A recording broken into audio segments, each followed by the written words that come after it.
大家好，欢迎来到思维健康。在中国北方呢，出现了儿童肺炎的激增，造成了一个流行的趋势。上一次出现神秘的肺炎还是在新冠肺炎的流行初期。这次中国北方爆发的儿童肺炎的流行，到底是什么原因，造成什么样的后果？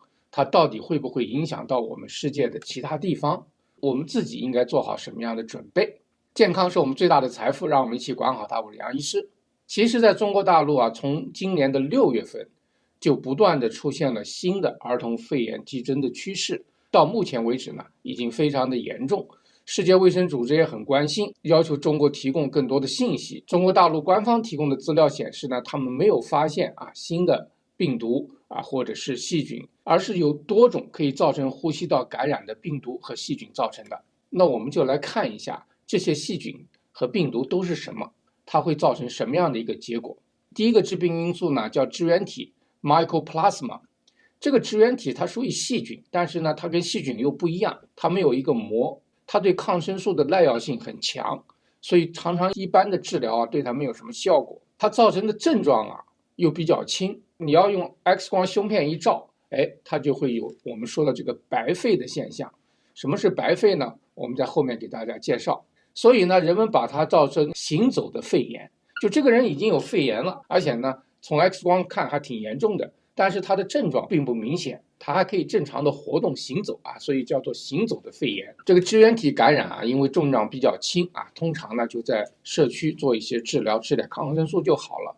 但是因为呢，它对抗生素的耐药性很大，所以有的病人可能需要住院，通过静脉输抗生素呢才能起到作用，这可能也是住院病人增多的原因。第二个呢，就是流行性感冒。每年的流感呢都对青少年和老年人造成很大的影响症状呢也比较严重。因为前2年抗新冠的各种各样的措施，戴口罩隔离等等这流感的发生呢下降了很多。那么现在这些措施都取消了，流感的反弹呢也是正常的现象。流感呢，特别是在5岁以下的儿童和老年人这方面尤其多见，症状也比较严重这可能是住院病人增多的一个原因。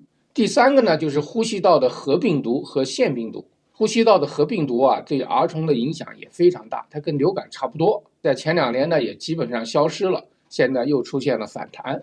腺病毒呢，它虽然是个呼吸道病毒，但是它也可以引起肠胃炎，这就造成了呕吐腹泻所以呢，在这种情况下呢，也需要输液来平衡它的电解质和补充水分，这可能是我们看到很多孩子需要输液的一个原因之一。还有呢，就是新冠病毒。其实新冠病毒从来没有离开过我们。有意思的是，它对儿童的感染相对来说比较少，也比较轻。所以我们很多专家说儿童为什么会出现肺炎的流行呢？是因为他们免疫力功能不全等等。那么如果是这个原因的话，那么为什么它对新冠病毒又有这么强大的抵抗力呢？我们不知道的事情远远超过我们知道的事情。很多儿童他得了新冠以后也没有什么症状，你要给他照个胸片，你也会发现他可能已经有了肺炎。所以呢，新冠病毒也是像支原体一样，可以造成一种所谓的行走性的肺炎。但是呢，和流感和其他病毒相比呢，一旦儿童感染了新冠病毒的话，它的死亡率是比较高的。所以呢，也不排除这些需要住院的孩子里面有新冠感染的情况。目前一个流行听起来也挺合理的一个解释就是这里面有3个因素。第一呢，就是感染新冠病毒以后造成的免疫力功能的损害。第二呢，就是有些孩子对疫苗的敏感性造成免疫功能的问题。